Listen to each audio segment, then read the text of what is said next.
Bonjour à tous et bienvenue pour ce live exceptionnel où nous accueillons à la rédaction du quotidien Thomas Fatome, le directeur général de la Caisse nationale de l'assurance maladie.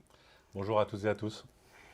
Pendant 45 minutes, vous allez pouvoir poser vos questions sur les négociations conventionnelles qui ont repris ce mercredi 15 novembre. Tout au long de ce live, n'hésitez pas à poser vos questions grâce au formulaire qui est accessible sous cette vidéo. Au cours de la semaine, nous avons également reçu de nombreuses questions, parfois similaires. Nous en regrouperons ainsi certaines afin de pouvoir aborder tous les sujets que vous avez soumis et que vous allez nous soumettre aujourd'hui. Monsieur Fatome, tout d'abord, je vous remercie de votre participation à ce live avec nos lecteurs. Il y a un peu plus d'1 an, les négociations conventionnelles débutaient avec une première réunion multilatérale qui avait tourné court. Elles se sont achevées sans accord en début d'année, donnant lieu au règlement arbitral qui a notamment acté l'augmentation limitée du tarif de la consultation de base de 1,50 €. Vous aviez 2 ans pour ouvrir les discussions, nous y sommes. Si la réunion de mercredi s'est déroulée dans un climat apaisé, ces négociations s'annoncent toutefois difficiles, comme vous l'avez reconnu à l'issue de cette première séance. Et l'enjeu est crucial pour ces négociations qui vont fixer les règles du jeu pour l'exercice libéral pendant 5 ans. Alors que les discussions avec les syndicats reprennent, vous entendez également répondre aux interrogations des médecins à travers ce live aujourd'hui et je vous en remercie. Je vous laisse. Peut-être oui. D'abord, très heureux d'échanger avec vous ce midi. Je suis toujours à l'écoute des médecins, heureux de dialoguer et sur ce format. Vous l'avez dit, on a lancé mercredi ce nouveau cycle de négociation. Et vous l'avez rappelé aussi, on aurait pu prendre, entre guillemets, plus de temps pour le faire. Il n'y avait pas d'obligation juridique à les relancer maintenant. On l'a fait, c'est un choix de l'assurance maladie, en lien aussi, bien sûr, on y reviendra peut-être avec la lettre de cadrage que nous a adressée le ministre de la Santé et de la Prévention. Parce que je suis convaincu qu'il ne fallait pas laisser le règlement arbitral perdurer de manière trop longue. L'arbitre elle-même qui avait fait ce texte, ce règlement arbitral, Annick Morel, avait dit « Je fais un texte un peu de transition ». Je reprends un certain nombre de propositions qui avaient été discutées, mais c'est aux partenaires conventionnels de reprendre la main. Donc on a proposé aux syndicats de reprendre la main et ils ont accepté cette main tendue. Et je crois que la discussion, qui a déjà été longue, plus de 3h30 de réunion, on a déjà abordé beaucoup de thèmes dans cette première réunion, c'est passé dans un bon climat apaisé. On reparlera peut-être aussi de la méthode. On va essayer d'être plus transparent, de donner plus de temps aux syndicats, peut-être de digérer les propositions qu'on peut faire, d'être davantage à l'écoute des propositions qu'ils vont nous faire. Je l'ai dit aussi mercredi, pardon si je suis un peu long dans ce propos liminaire, on ne refait pas le match, on ne refait pas le film, c'est une nouvelle négociation. Voilà, on remet un peu les compteurs à zéro. On va essayer de venir justement avec une nouvelle méthode, plus transparent. D'ailleurs, tous vos lecteurs, tous ceux qui nous suivent dans ce chat, ils peuvent aller sur amélie.fr. Il y a une rubrique négociation facilement identifiable, qui est une nouveauté qu'on a créée. Ils vont trouver tous les supports de discussion qu'on va proposer aux syndicats et au fur et à mesure. Et donc, ils vont pouvoir suivre le déroulé de ces négociations. On est une maison de verre, on va être transparent, on est l'assurance maladie, on n'a rien à cacher. Et voilà, moi je me félicite de ce lancement, qui encore une fois plutôt réussi, mais vous l'avez dit aussi, évidemment, entre guillemets, le plus dur est devant nous, la négociation. Pourquoi j'ai dit qu'elle était difficile ? Qu'elle va sans doute être difficile parce que c'est des sujets importants, l'attractivité de la médecine libérale, l'accès aux soins, la qualité, la pertinence des soins, les nouveaux modes de rémunération, c'est beaucoup de sujets importants, compliqués, difficiles. Mais voilà, on est parti et moi je me réjouis que le dialogue social entre l'assurance maladie et les médecins libéraux se mette en place. Très bien, merci. Alors du coup, on va pouvoir prendre la première question. C'est une question du docteur Jams. Après l'échec des négos précédentes, dans quel délai espérez-vous aboutir ? On n'a pas de délai en fait qui nous est fixé. On n'a pas de deadline, comme on dit en mot français. Il n'y a pas une date butoir. On est obligé de... Voilà. On s'est fixé un premier calendrier avec les syndicats médicaux, multilatéral, un peu de point d'étape avant la fin du mois de décembre, autour du 21 décembre, et puis une deuxième multilatérale d'ici la fin du mois de janvier. Est-ce qu'on aura tout regardé, est-ce qu'on aura tout travaillé? Je ne suis pas sûr. Donc il n'y a pas de date butoir à fin janvier. Si on a bien avancé, peut-être qu'on pourra aboutir dans ce calendrier. Peut-être qu'on se donnera encore quelques semaines. On ne joue pas la montre, très clairement. Déjà, on a lancé ces négociations. Je rentre un peu dans le process. La lettre du ministre, les votes des orientations par les partenaires sociaux de l'assurance maladie, tout ça, ça s'est fait en moins d'1 mois. Donc ça s'est vraiment fait très rapidement entre le 17 octobre et le 15 novembre. Donc voilà, et on a un calendrier pour celles et ceux qui l'ont vu. Je vous engage encore une fois à aller sur Amélie, regarder le calendrier de la négo, il est disponible. Il y a beaucoup de réunions. Dès la semaine prochaine, 2 réunions, un focus sur le métier de médecin généraliste traitant, et puis une première réunion sur la qualité et la pertinence des soins. Donc il y a vraiment un calendrier très intense, il y a 2 ou 3 réunions par semaine. Voilà, donc on est conscient qu'il y a une forme d'urgence à avancer. Maintenant, je l'ai dit aussi à plusieurs reprises, on va essayer d'être ambitieux dans la négociation, on y reviendra sûrement, mais voilà, il y aura un accord sur tout ou il y aura d'accord sur rien. Donc c'est pour ça qu'on va aussi prendre le temps, parce qu'on a beaucoup de sujets à regarder, mais on ne cherche pas à jouer la montre, on veut avancer rapidement avec les parties prenantes à la négociation. Très bien. Justement, sur les parties prenantes, et peut-être une question du docteur Omnidoc. Sur les jeunes qui sont directement concernés par les décisions qui vont être prises là, ont-ils vraiment voix au chapitre? Oui, la réponse est oui. Ils ont voix au chapitre, et même, je vais vous dire, ils ont encore plus voix au chapitre que ce que nous disent les textes. Les textes nous demandent d'associer les jeunes à la négociation sur ce que les textes disent comme une posture d'observateur. Voilà, donc à la limite, on peut se dire, bah, ils sont observateurs, ils regardent ce qui se passe, etc. Honnêtement, c'est pas comme ça qu'on a construit l'association avec les jeunes. On les a invités dans les réunions bilatérales dès avant les négociations à venir commencer à nous reparler. Et puis, honnêtement, ils se sont encore librement exprimés pendant toute la réunion de mercredi, voilà, de façon libre, sans faire une différence entre eux. Ils sont jeunes, ils ne sont pas syndicats représentatifs, donc ils ne pourraient pas s'exprimer. Donc ils ont toute leur place dans la discussion.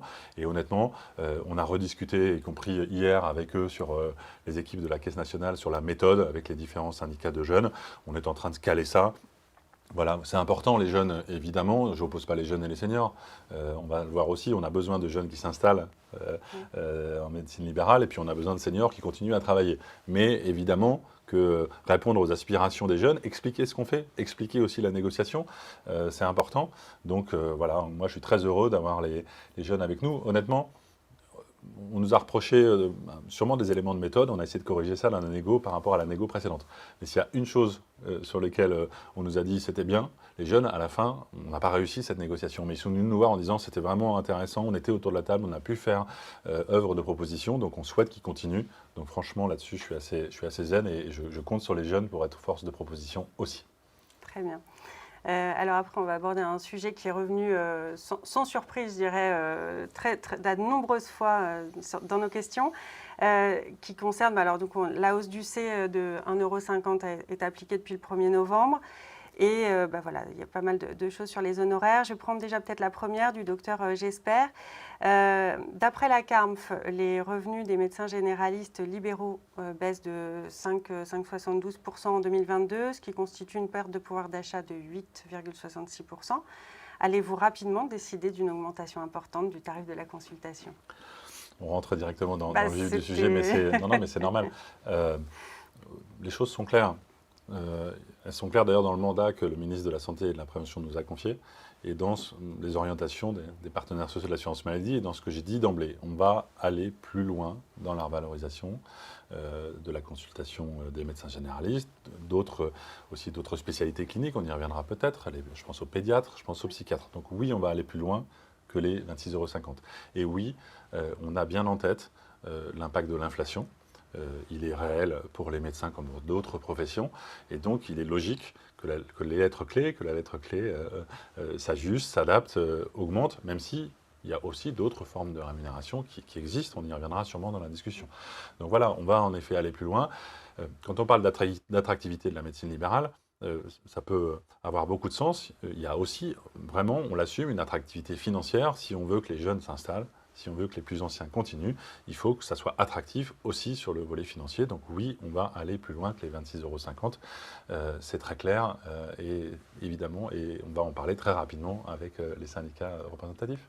Alors, toujours sur la question des tarifs, envisagez-vous des conditions particulières, durée, complexité, pour moduler les tarifs? Alors, en fait, je vais peut-être préciser un tout petit peu. Nous avons le docteur Françoise Kilissi-Massoni qui demande pourquoi ne pas envisager une rémunération des médecins par tranche horaire. Et nous avons également alors Asymptomatix qui demande si le tarif des médecins devrait être en fonction, enfin qui ne demande pas, qui dit d'ailleurs, qui propose que les tarifs des médecins soient en fonction de l'importance et de la durée de la consultation, citant le fait qu'une consultation pour rhinopharyngite n'est pas la même que celle d'une hypertension intracrânienne.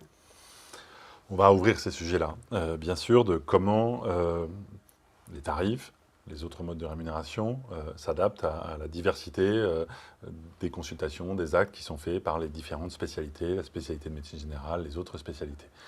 On a souhaité, là aussi, innover un peu dans la méthode et commencer justement par un certain nombre de réunions spécialité par spécialité. Il y a déjà 2 réunions programmées sur la spécialité de médecine générale, des réunions avec les pédiatres, les psychiatres, les autres spécialités médico-techniques, techniques. Parce que on a beau dire, c'est pas exactement la même chose.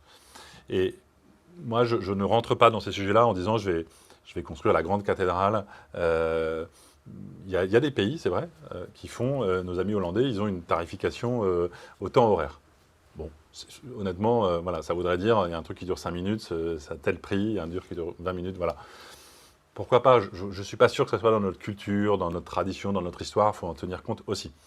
Moi, mon souci, c'est que on ait cette discussion, voilà, spécialité par spécialité. Après, on essaiera de synthétiser.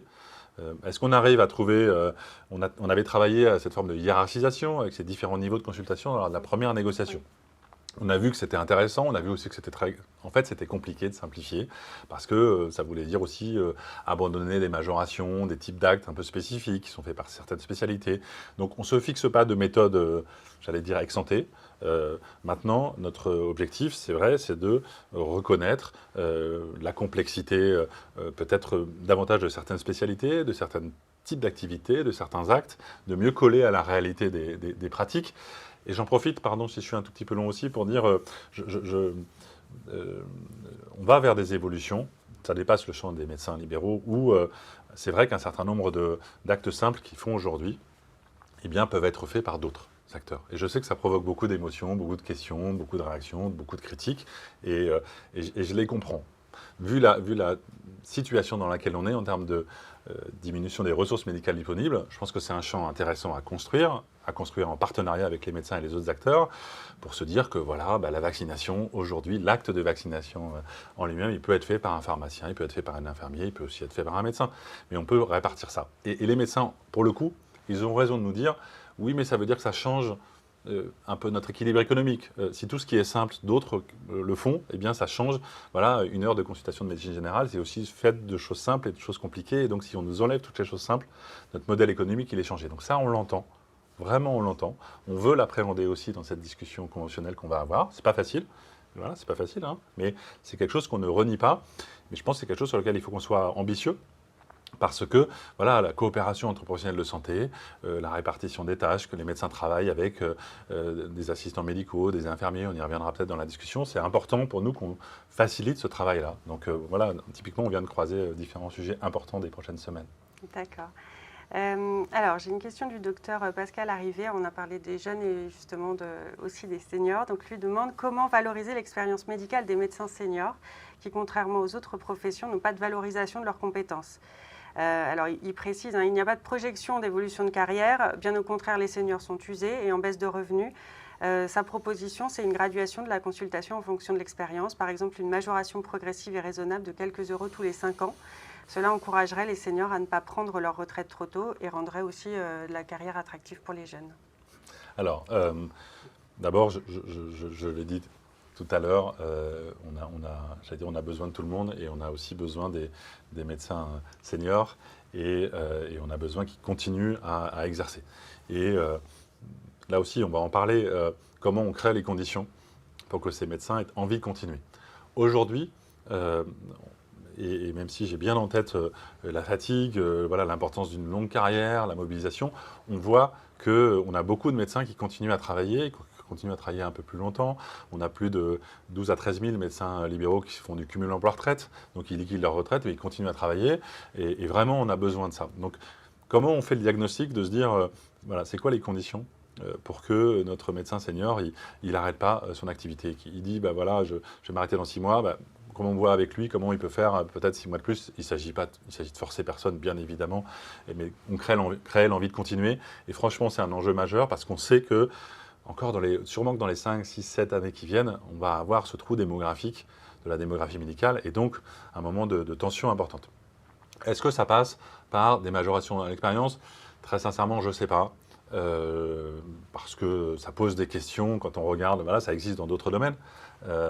Maintenant, le monde libéral, il a cette spécificité que voilà, on a souvent des modes de rémunération qui évoluent pas année après année parce qu'on se fait sa clientèle. C'est le cas des médecins, c'est le cas des avocats, c'est le cas d'autres professions libérales.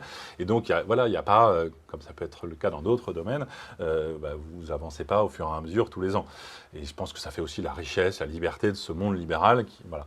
Donc, je pense que c'est délicat d'imaginer quelque chose à l'expérience. Je pense qu'on aurait cette idée-là, on nous dira, ah bah tiens, ça y est, l'assurance maladie veut nous transformer en fonctionnaires et veut nous faire progresser année après année à l'âge, comme ça peut se faire un peu dans la fonction publique. Donc ça n'est pas vraiment ce qu'on a envie de faire. Maintenant, voilà, le sujet qui est posé, il est vraiment très très important. Vraiment, on ne pourra, encore une fois, surmonter la période qu'on est en train de vivre et qu'on va vivre encore dans les prochaines années que si on donne envie aux médecins seniors de continuer. On partagera dans les prochains jours avec les syndicats des études qu'on a faites. Très sincèrement, elles montrent peut-être un paysage, il ne s'agit pas de nier la fatigue, encore une fois, la difficulté du métier, mais un paysage qui voit quand même que l'âge d'activité continue à augmenter, à s'éloigner. Et voilà, il faut regarder ça et encore une fois leur donner envie de continuer à travailler. Donc la discussion est ouverte. Moi, je dis non à rien par principe.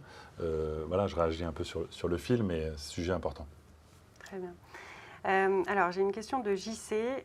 Plutôt que d'envoyer des médecins dans les déserts médicaux à partir de zones possiblement normalement couvertes, ou de tenter de limiter la liberté d'installation, ne serait-il pas plus intéressant de convenir d'une nomenclature à tarif variable, meilleure rémunération dans les zones sous-dotées, tout en ne pénalisant pas le patient avec un reste à charge identique quel que soit le territoire? Il précise, cela permettrait une redistribution des médecins sans contrainte et sans modifier le tarif et la prise en charge des patients. Alors, peut-être d'abord, la question nous y invite, JC nous y invite. Le gouvernement l'a dit à plusieurs reprises ces derniers mois, j'ai eu l'occasion de le dire, je le redis, on ne prévoit pas de contraindre à l'installation, de forcer des médecins à s'installer dans certains endroits, d'interdire à des médecins de s'installer dans d'autres.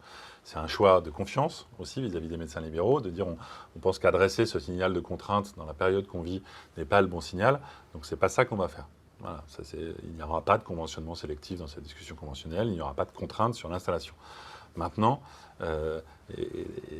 JC nous y invite, c'est quoi les remèdes, une fois qu'on a dit qu'on mettait pas l'obligation, et encore une fois, je le fais pas parce que j'ai, entre guillemets, peur de la réaction des médecins, je le fais parce que je suis convaincu que si on veut que des médecins s'installent, il faut leur donner envie de s'installer en libéral, et la meilleure façon n'est pas de leur dire vous avez le droit de vous installer là, vous n'avez pas le droit de vous installer là, et la démographie médicale, elle est très différente de la démographie des kinés, des infirmiers et même des dentistes pour lesquels on a mis en place ce type de mesures. Donc il faut regarder sujet après sujet.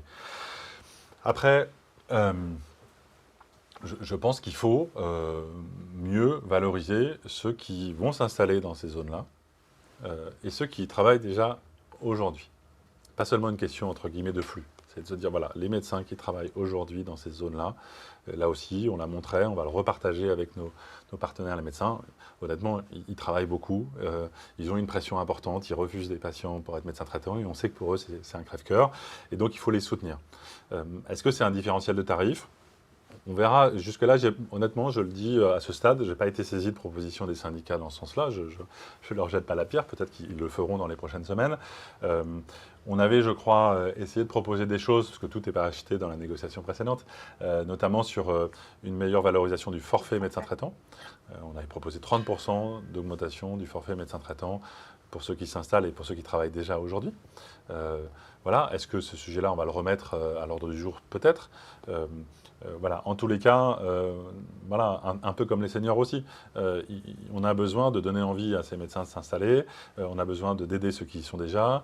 On sait aussi qu'on aura la 4e année de médecine générale qui va s'implémenter dans quelques années, c'est pas tout de suite, hein, mais elle sera aussi portée par des incitations à ce que cette 4e année se fasse. Et je parle bien d'incitation dans des zones sous-denses, donner aussi envie à des gens de découvrir ces territoires. Vous savez, moi je suis né à Cherbourg, dans la Manche, je sais ce que c'est qu'un désert médical, je sais ce que c'est. Et je sais aussi que quand on donne envie de découvrir des pays magnifiques comme la Manche, comme Cherbourg, ça donne envie aux gens de rester. Donc il faut qu'on crée cette dynamique-là. Encore une fois, la 4e année est un moment important et le levier tarifaire en fait partie. Et très intéressant de rebondir aussi sur un point que je crois JC évoqué. On va aussi reposer des questions avec les complémentaires santé qui sont partie prenante à la négociation. Voilà, comment le ticket modérateur, le reste à charge, la préoccupation de JC, on la partage. S'il y a des tarifs plus élevés pour certains motifs, est-ce que le ticket modérateur doit s'ajuster? Est-ce qu'on avait proposé des choses de ticket modérateur forfaitaire dans la précédente discussion? Voilà, en tout cas, c'est un souci qu'on partage. Et là aussi, voilà, c'est au menu des prochaines discussions. Très bien. Alors, vous avez cité tout à l'heure la psychiatrie et on a une question justement de Fabien. Quelles sont les pistes pour valoriser l'activité des psychiatres libéraux, file active, équipe de soins, filière SAS? Autrement dit, y a-t-il un fléchage des rémunérations qui traduirait le sens à donner à l'activité des psychiatres? Sur le terrain, c'est peu lisible. Alors, en tout cas, la réponse est oui, et une volonté de soutenir la psychiatrie libérale dans le contexte qu'on connaît. Parce qu'il y a un objectif transversal d'essayer de rééquilibrer les rémunérations entre les différentes spécialités. Ce n'est pas simple, mais c'est un objectif qu'on a posé. La psychiatrie fait partie, quand vous regardez un peu les différentes spécialités médicales, les spécialités qui sont plutôt en bas de l'échelle des revenus des différentes spécialités. Et on a besoin de psychiatres libéraux, a fortiori au regard des indicateurs de santé publique qu'on voit, des indicateurs sur la santé mentale. Et donc vraiment, c'est une profession qu'on veut soutenir. Donc, ce n'est pas un hasard non plus si dans les premières spécialités qu'on va examiner dans les prochaines semaines, on a la pédiatrie et la psychiatrie avec la médecine générale, parce que, voilà, on avait fait des propositions là aussi. Maintenant, donc, je ne vais pas essayer de ne pas le redire trop souvent, mais si on veut co-construire, ça veut dire qu'on va être à l'écoute de ce que les représentants, les syndicats représentatifs, il y a des psychiatres évidemment, ils vont nous proposer des choses, donc on va les regarder, mais clairement, là aussi, il n'y aura pas d'accord. Si on n'a pas réussi à flécher des rémunérations vers un certain nombre de ces spécialités-là. Et la psychiatrie en fait partie. Hein. Vraiment, je suis moi très attentif sur la santé mentale des jeunes, des adolescents. Et ça nécessite là aussi de soutenir la psychiatrie libérale, soutenir aussi la médecine générale qui est très confrontée à ces problématiques, de voir comment aussi on continue à soutenir la mobilisation des psychologues. Selon les situations, des pathologies légères, ça peut être utile. Les médecins généralistes se sont beaucoup mobilisés pour utiliser ce levier de pouvoir adresser des patients vers des soins de psychologues pris en charge par l'assurance maladie. On n'a malheureusement pas encore assez de psychologues qui sont rentrés dans le dispositif, mais les médecins généralistes, j'ai rarement vu un dispositif dans lequel ils sont aussi allés vite pour se mobiliser. Donc oui, vraiment, la psychiatrie, ça fait partie, et la psychiatrie libérale, pardon, ça fait partie des priorités. Très bien, merci. Alors, nous avons également de nombreuses demandes des médecins autour du secteur 2 et de changements éventuels des règles du jeu.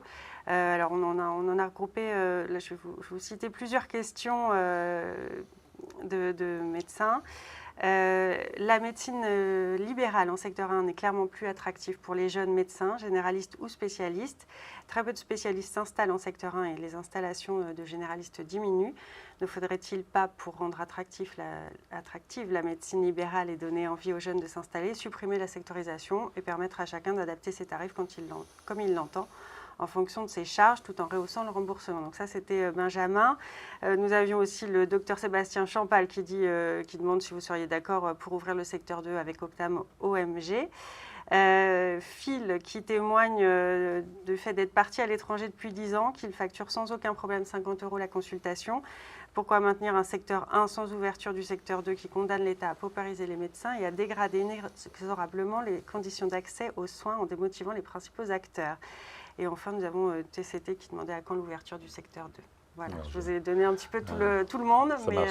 Alors, en tout cas, bien noté. Je crains d'être peut-être un peu en désaccord avec certains mais pas d'ailleurs peut-être sur le diagnostic initial. Oui, il faut revaloriser les tarifs des médecins du secteur 1 pour remédier à une attractivité qui est en danger. Donc voilà, c'est un choix fort. Et pourquoi ? Et franchement, si on arrive à avoir un accord ambitieux, et y compris sur les autres sujets, sur l'accès aux soins, sur la qualité, la pertinence des pratiques, on y reviendra peut-être. Hein. On a besoin des médecins libéraux aussi pour mieux modérer un certain nombre de prescriptions, de produits de santé, de transport, d'examens de biologie. Si on a un accord ambitieux, on mettra les moyens en face pour valoriser les tarifs du secteur 1. Pourquoi ? Parce que l'assurance maladie, elle porte un modèle d'accès aux soins, quel que soit le niveau de revenu de nos concitoyens. Et qu'on le veuille ou non, quel que soit le niveau de couverture des complémentaires santé, eh bien, l'extension du secteur 2, ça veut dire exposer nos assurés sociaux à un accès aux soins plus difficile. Et ce n'est pas fondamentalement ce qu'on veut faire. C'est vraiment pas ce qu'on veut faire. Maintenant, voilà, je ne balaye pas d'un revers de la main en disant je ne partage pas votre préoccupation, je la partage. C'est la raison pour laquelle l'attractivité, c'est le sujet number one de la discussion. Et je dis aussi que nous allons retravailler avec les parties prenantes sur l'Optam. Voilà, les médecins, ils sont nombreux en secteur 2 à être rentrés dans l'Optam. On veut un secteur de Optam attractif. Pourquoi? Parce que c'est un secteur dans lequel les dépassements d'honoraires sont globalement maîtrisés, dans lequel l'assurance maladie investit fortement aussi. C'est un investissement, mais pour donner à nos concitoyens un accès aux soins avec moins de reste à charge. Et c'est une discussion qu'on aura aussi avec les complémentaires santé. Là, je rejoins aussi les médecins qui se sont exprimés, Benjamin et les autres. Voilà, on a besoin de mobiliser les différents financeurs. C'est vrai que l'assurance maladie, elle a 9 milliards d'euros de déficit, donc elle ne peut pas tout faire. Mais voilà, je dis aussi que bien sûr que beaucoup de nos concitoyens peuvent ponctuellement payer 2, 3, 5, 10, 15 euros de plus pour certaines consultations. Bien sûr qu'un certain nombre d'entre eux le peuvent, mais vous avez vu aussi les chiffres, et je suis certain que les médecins qui nous suivent les ont vus aussi, d'augmentation de la pauvreté dans notre pays pour certaines populations. Je pense aux femmes monoparentales. On sait qu'on a 7 millions de bénéficiaires de la C2S, et j'invite chacune et chacun à regarder à quel niveau on est juste au-dessus de la C2S. Honnêtement, on n'est pas à des niveaux qui font que si on vous demande 5-10 euros pour une consultation médicale, ça ne sera pas anodin. Ça ne sera pas du tout anodin. Donc voilà, notre réponse, l'attractivité, c'est un vrai sujet. On veut investir dans les tarifs du secteur 1, on veut investir dans un secteur de Optam attractif.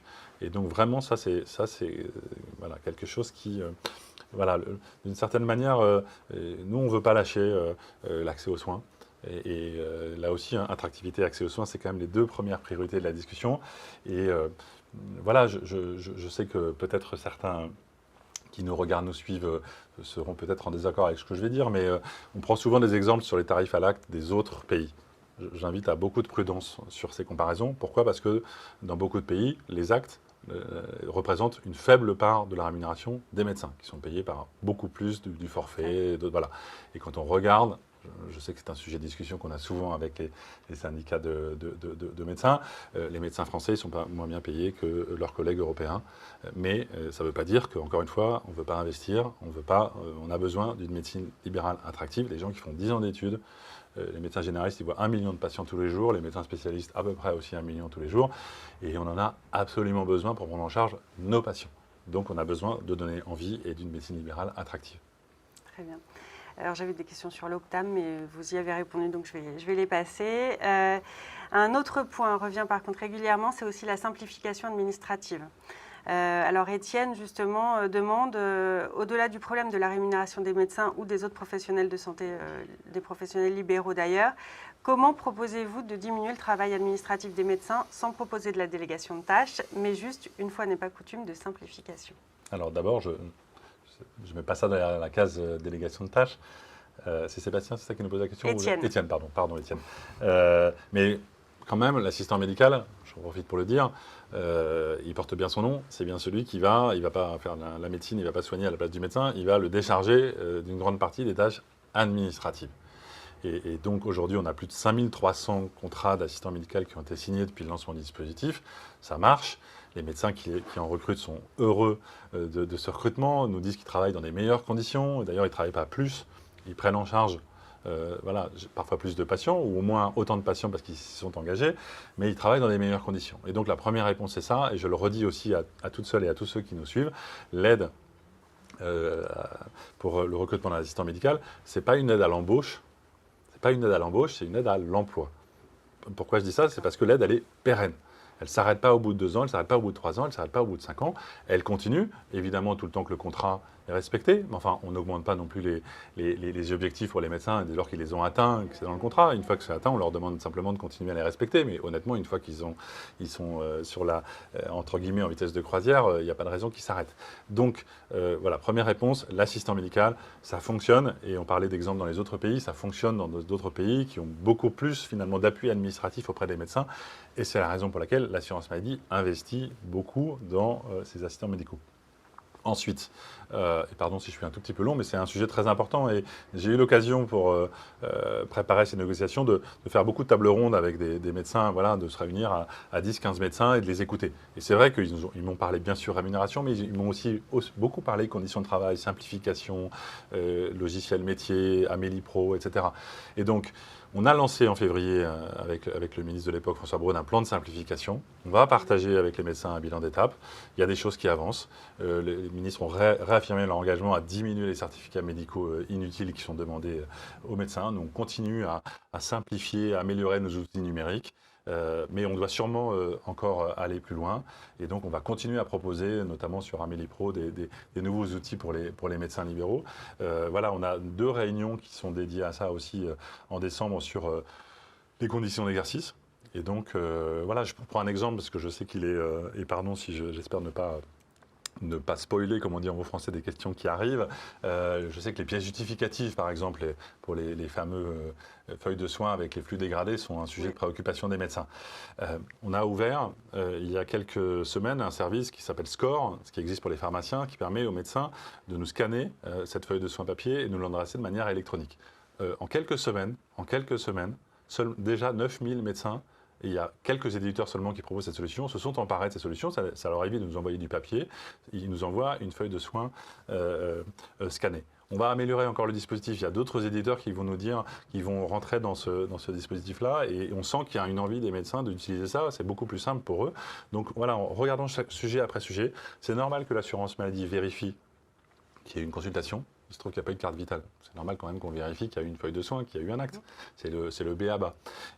Mais voilà, regardons sujet après sujet. On travaille beaucoup aussi avec les médecins conseils pour qu'ils continuent à améliorer leur disponibilité. Il y a toute une série de départements qui donnent les 06 des médecins conseils, qui proposent une offre individualisée aux médecins. C'est important qu'on donne ce service-là. On doit ça aux médecins libéraux.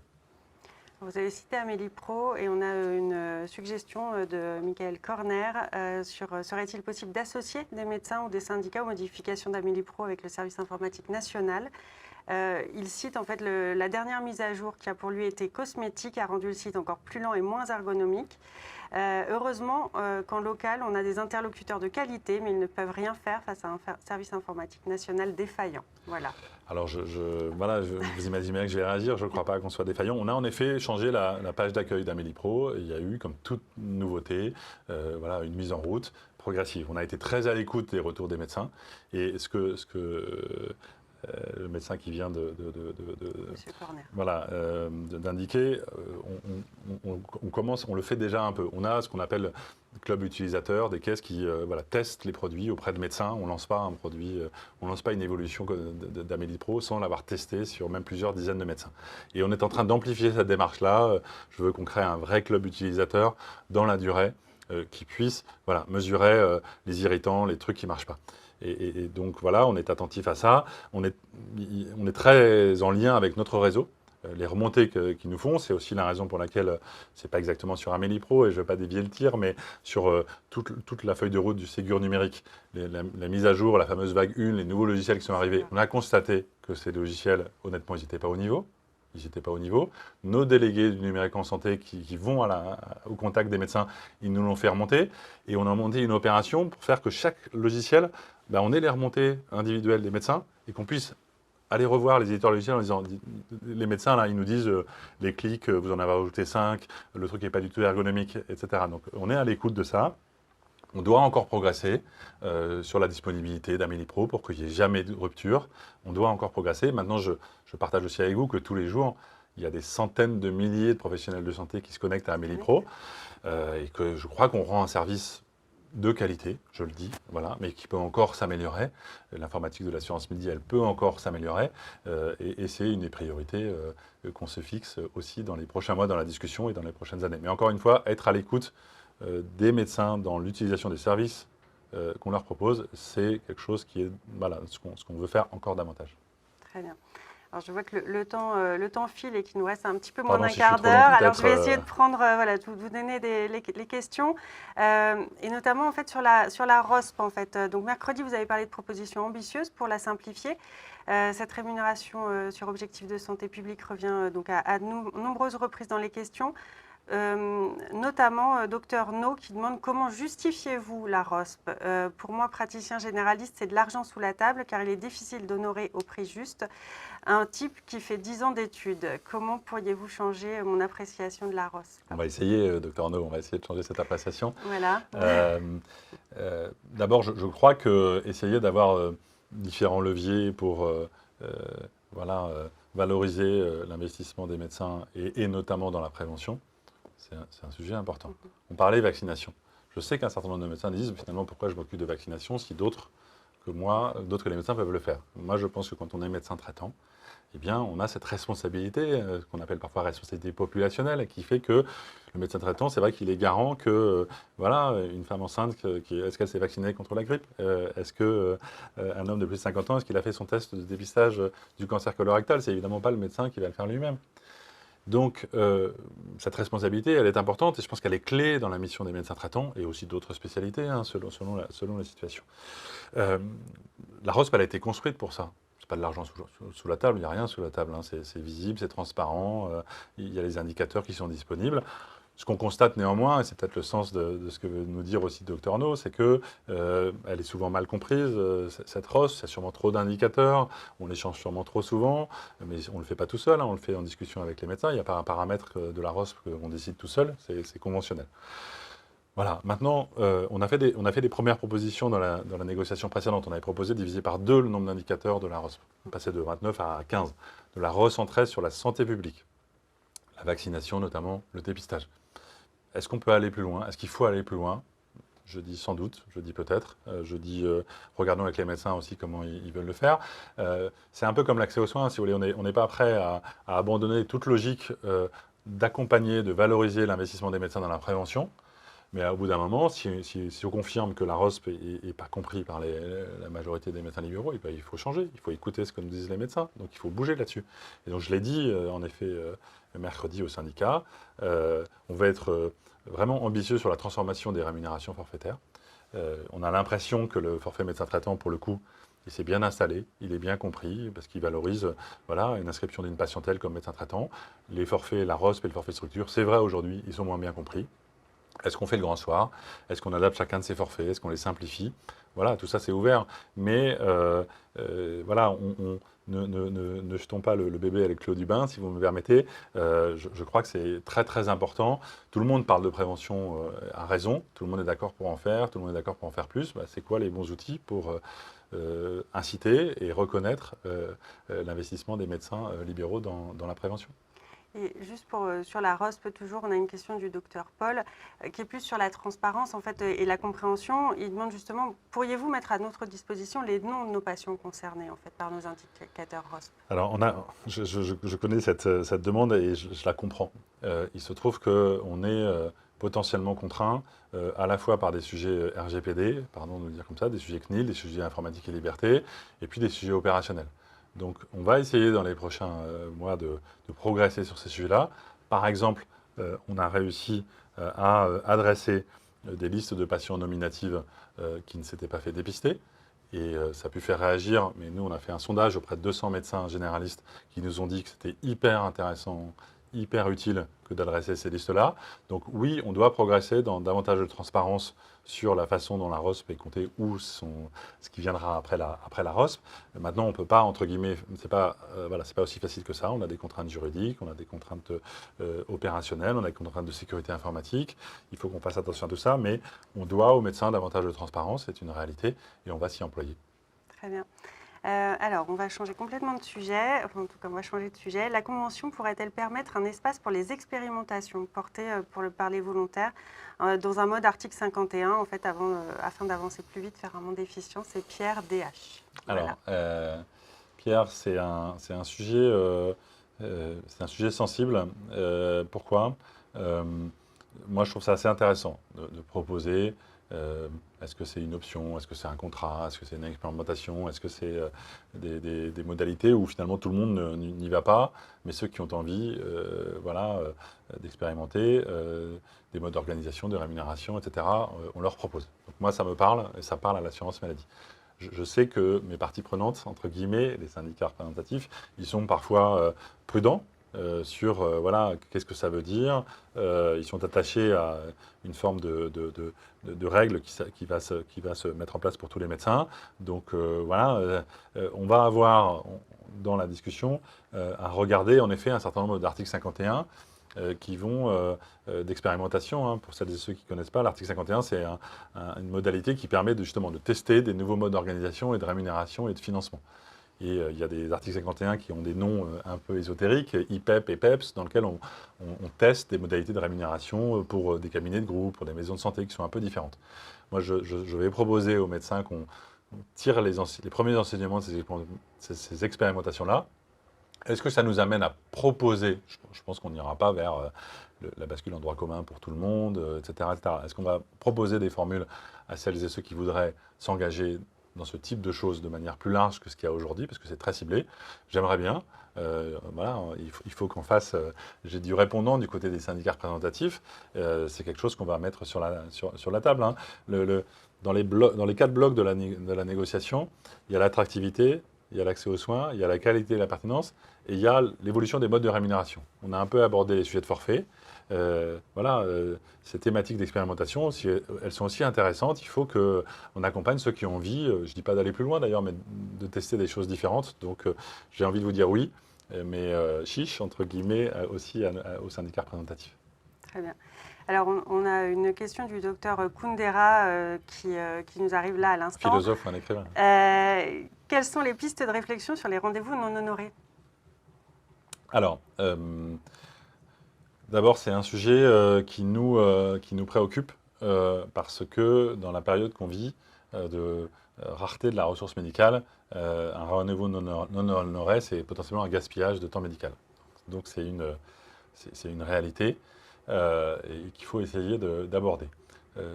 Nous, Assurance Maladie, ce qu'on a essayé de faire depuis quelques semaines, je l'avais dit au printemps, c'est de s'engager dans la voie de l'accompagnement, de la communication, de l'information et de la pédagogie. C'est la raison pour laquelle on a lancé une campagne de communication sur le bon usage du système de santé. Et honnêtement, on y est allé assez cash. C'est pour celles et ceux qui ont vu cette campagne. On a mis un lapin dans un cabinet médical et pour dire, voilà, quand vous posez un lapin à votre médecin, eh bien, en fait, quelque part, c'est un geste contre l'assurance maladie, contre la solidarité du système. Donc c'est un élément important. Peut-être que ça a l'air un peu gadget de faire de l'information et de la communication, mais si on ne rappelle pas un certain nombre de choses à nos assurés, ils annulent un rendez-vous quand ils ne peuvent pas y aller, ils viennent avec leur carte vitale quand ils vont voir un médecin, ils appellent le médecin traitant ou le 15 avant d'aller aux urgences. C'est important aussi qu'on redise des choses simples, parce qu'on voit des incivilités, on voit des gens qui considèrent la médecine libérale comme un bien de consommation, et finalement, ils prennent 3 rendez-vous, ils en prennent un, ils n'en annulent pas les 2 autres, etc. Donc ça, c'est pas supportable. Donc, en effet, après, on est en pleine actualité, puisqu'il y a quelques heures, ou la nuit dernière, ou hier, je ne sais plus, le Sénat a voté, dans le cadre de la loi de financement pour 2024, un article à ce sujet. On verra si ça va au bout, entre guillemets, du processus législatif sur la loi de financement. Est-ce que les partenaires conventionnels peuvent s'emparer de ce sujet? Peut-être. Nous, on est à la disposition aussi des syndicats là-dessus. On sait que c'est compliqué. C'est quoi le bon mode opératoire? Comment on repère, entre guillemets, un lapin? Sur les plateformes de rendez-vous, c'est vrai que c'est possible. Mécaniquement, sur celles et ceux qui n'ont pas de plateforme de rendez-vous et ils sont libres de ne pas en avoir, comment on trace un rendez-vous non honoré? Ça a l'air tout simple, mais dès lors qu'on met un dispositif en place, il faut pouvoir le déployer. Donc, encore une fois, moi, j'ai été très marqué aussi par, je le disais, ces échanges évidemment réguliers avec les syndicats et puis aussi sur le terrain, quand je vais à la rencontre des médecins libéraux sur cette forme de fatigue par rapport à des assurés. Il ne s'agit pas de leur jeter la pierre. Eux aussi sont confrontés, les assurés, aux tensions du système de santé, mais à cette forme de consumérisme. Il faut qu'on arrive à remédier à ça, à redonner des bons réflexes. Et donc voilà, là aussi, pardon de le dire peut-être un peu trop souvent, mais on est au début des négociations. On va voir si on se parle de ce sujet, y compris au regard des évolutions législatives qui peuvent éventuellement venir. Très bien. Alors, du coup, le temps file. On va prendre vraiment deux dernières questions et après, on conclura. D'abord, sur la valorisation des médecins. Donc, pensez-vous valoriser les médecins qui continuent de travailler le samedi matin? Ça fait peut-être écho à une proposition qu'on avait eue dans la précédente négociation où on avait peut-être donné le sentiment, franchement, c'était pas ça qu'on voulait faire, qu'on voulait forcer tous les médecins à travailler samedi matin. Ça n'est pas ça ce qu'on veut faire, pas du tout, ni hier ni aujourd'hui. Après, aujourd'hui, il y a à peu près un tiers des médecins généralistes qui ouvrent régulièrement le samedi matin. Quand vous regardez les statistiques, voilà, il y a un tiers des médecins qui facturent régulièrement le samedi matin. Moi, je pense que c'est bien. Enfin, je n'ai pas à dire d'ailleurs que c'est bien ou pas, on n'organise pas ces semaines de la médecine libérale, mais pouvoir proposer à des actifs qui ont un rythme de vie qui font qu'ils vont pouvoir plus facilement consulter le samedi matin qu'à d'autres moments de la semaine, je trouve ça intéressant. Est-ce que, et j'ai eu l'occasion de le dire aux parties prenantes de la négociation, j'ai toujours été interrogatif sur la volonté de mettre le samedi matin dans la zone de permanence des soins ambulatoires parce que j'ai l'impression que ça va finalement réduire l'accès aux soins pour nos patients qui, encore une fois, ils voient 17 000 généralistes qui ouvrent le samedi matin et c'est bien. Donc oui, j'ai envie de dire, il faut soutenir les médecins généralistes qui ouvrent le samedi matin. Je trouve que c'est bien. Pas pour dire que ceux qui ne font pas, c'est pas bien. Mais bon, voilà, on va voir comment ce sujet-là aussi se profile. En tout cas, se redire que on ne veut pas forcer les gens à ouvrir le samedi matin. C'est pas comme ça qu'on aborde cette discussion, c'est pas comme ça qu'on abordait en février, c'est pas comme ça qu'on aborde aujourd'hui. Très bien. On a une question sur la téléconsultation. Existera-t-il une valorisation différente entre la consultation physique et la téléconsultation? C'est la docteure Delphine Cabenas.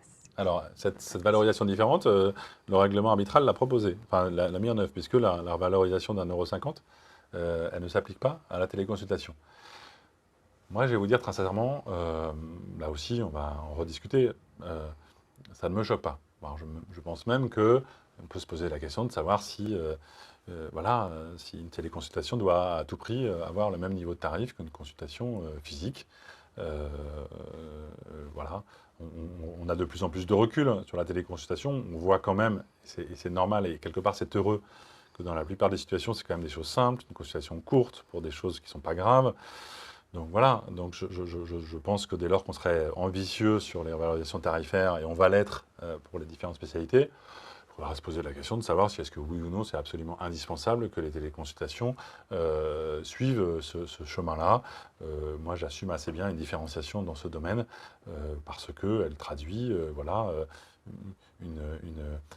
un investissement du médecin, un temps passé qui est différent, un examen clinique, vraiment, ça prend du temps et ça ne se fait pas dans une téléconsultation. Donc ça ne me choque pas en tout cas qu'on aborde cette question-là comme ça. Très bien. Je vais prendre une petite dernière question, après on conclut. Sur la carte vitale, est-elle vouée à rester en version physique? Elle peut s'avérer utile, notamment pour couper le foie gras, nous dit le professeur Michel H, qui en profite pour nous remercier pour la qualité du live vidéo. Ouais, merci à lui, voilà. Merci à vous. Peut-être, professeur, faites-vous référence. En effet, j'ai eu l'occasion de tweeter sur un assuré qui, dans un TGV, coupait son foie gras avec la carte vitale. J'ai trouvé ça intéressant de montrer que la carte vitale, même si elle n'était pas faite pour ça, pouvait servir à plein de choses. Plus sérieusement, oui, bien sûr, on ne va pas supprimer la carte vitale telle qu'elle existe aujourd'hui, physique, pour la remplacer par la carte vitale que vous allez mettre sur votre smartphone, mais on va le proposer, ça. Et on commence à tester, il y a plusieurs dizaines de milliers d'assurés aujourd'hui qui ont testé une démarche qui permet de mettre cette carte vitale sur votre smartphone, parce que c'est vrai que c'est quand même potentiellement plus simple que dans tous les usages numériques qu'on a aujourd'hui, de plus en plus, vous utilisez pour le métro, pour d'autres choses, cette transformation-là. Maintenant, on sait tous que d'abord on est attaché à cette carte vitale physique, pas simplement pour couper le foie gras. Beaucoup de personnes âgées aussi, évidemment, ont besoin de cette carte physique. Et donc on va progressivement proposer service. Et honnêtement, j'ai la conviction qu'il va être utilisé par de plus en plus de gens. Et voilà, petit à petit, on verra peut-être moins de cartes physiques être utilisées, mais il est hors de question d'aller obliger à utiliser une carte vitale sur le smartphone. C'est pas du tout comme ça qu'on va vendre ce dispositif. C'est une offre numérique supplémentaire qui ne vient pas remplacer la carte vitale physique. On y est très attaché. Très bien, merci beaucoup. Alors peut-être je vous laisse peut-être dire un petit mot de conclusion, puis après je D'abord, merci au quotidien du médecin de m'avoir invité. Je m'adresse aux médecins libéraux qui nous suivent. J'espère avoir répondu à un certain nombre de vos interrogations. J'espère ne pas avoir trop botté en touche ou utilisé le joker de la négociation qui s'ouvre. Mais vous l'imaginez bien, c'est naturel. On peut difficilement proposer une méthode de co-construction si on vient déjà avec des réponses très établies. En tout cas, je veux redire la conviction forte que je porte et que porte aussi le ministre de la Santé et de la Prévention, Aurélien Rousseau, dans le cadrage qui nous a été adressé, d'une négociation importante qui doit permettre, et je n'oppose pas les sujets, d'améliorer l'attractivité de la médecine libérale et l'accès aux soins. C'est vraiment deux choses qui sont très liées. De travailler avec les syndicats de médecins libéraux et l'ensemble des médecins on n'en a pas beaucoup parlé, mais comment on accompagne l'évolution de la qualité, de la pertinence des soins, c'est aussi un sujet très important. Et donc, voilà, je vous donne à nouveau rendez-vous notamment sur amélie.fr, pardon de faire un peu de publicité, pour que vous puissiez suivre de façon transparente le déroulé de ces négociations. Et franchement, on a beaucoup d'espérance dans cette discussion et on vous donne rendez-vous dans les prochaines semaines. Merci en tout cas de nous avoir suivis dans ce chat. Merci. Alors, merci à tous effectivement de nous avoir suivis pendant ce live. Nous avons reçu énormément de questions en amont et en direct. Donc, on s'excuse un petit peu de ne pas avoir peut-être pu toutes les poser. On vous donne rendez-vous. Alors déjà, le replay sera disponible dès cet après-midi sur cette même page du site. Merci Monsieur Fadom pour votre participation. Nous pouvons d'ores et déjà annoncer qu'un autre live sera organisé dans le cadre de ces négociations, d'ici quelques semaines. D'ici là, alors rendez-vous sur Amélie Pro, mais également sur notre site du quotidien du médecin pour suivre toute l'actualité de la profession et bien d'autres. Et enfin, un grand merci à toutes les équipes techniques qui ont permis la réalisation de ce live. Bonne journée à tous. Très bonne journée.